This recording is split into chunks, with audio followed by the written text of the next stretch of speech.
وەکی دیێرکە کۆمپانیا ڤین پرۆدەکشن هەردەم خزمەتە هونەرمەندی دایەت سەرانسەری کوردستان و عێراقی ژوو بە بەڵافکردنا ئەلبومên wan. Elvî Moyeburî da çendîn elbûm işleyê kompanya Vîn Production ve hatêne balafkirin, yên hunermendan Garwan Kamil û Wehbî Sadîq û Huzanvan Layık Kurîmê û her dîsan elbûmê tîparbatiya hunerî û du elbûmên hunermend Luka Zahîrî yek bi zaravê Badînî û yek bi zaravê Soran. Hatim de te bibînim, du çavên te bixwînim, dil bikevin semayê, bir hatinek vejînim.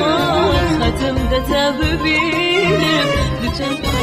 خلاص كان أفضل خمد لمن دمرين جابت منك جبر خطريني كتم دردي بجيني نمان صبر وهدار أربجين لك بديتو بيجي دير كواه أزنا شم دير بم جلي تجي خمادنا دمعتو من دبين ألبوم 2012 يا هنرمند لوكا يقل من دكي لوكا لبازاري ينجيبو مني جيب سهرة دشمن بقرة ناشقة زبطن ودرا جيب سهرة دشمن بقرة آسف ترسم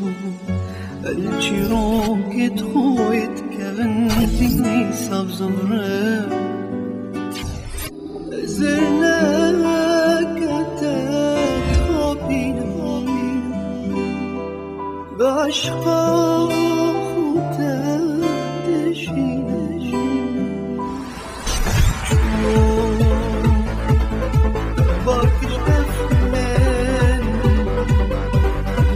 Garwan Kamil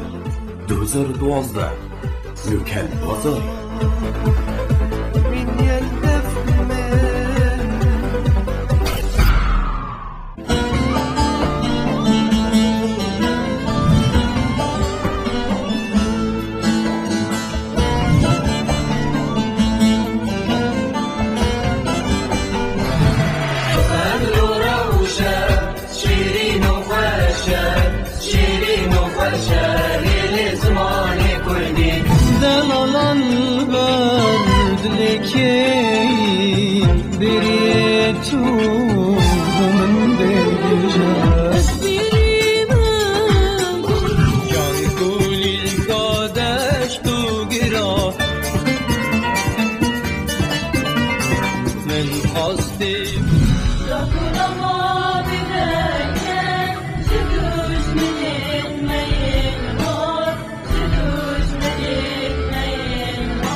ألبوم باربا 2012 Lükel Pazarı Evina dilimin bu harajina men jimin dure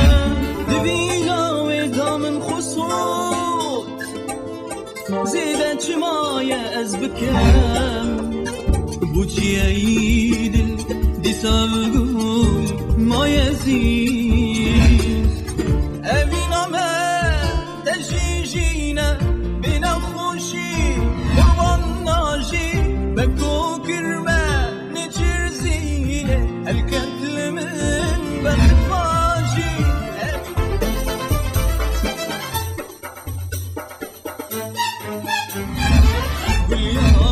ألبوم 2012 يا هنرمند وهبي صديق Lükel Pazarı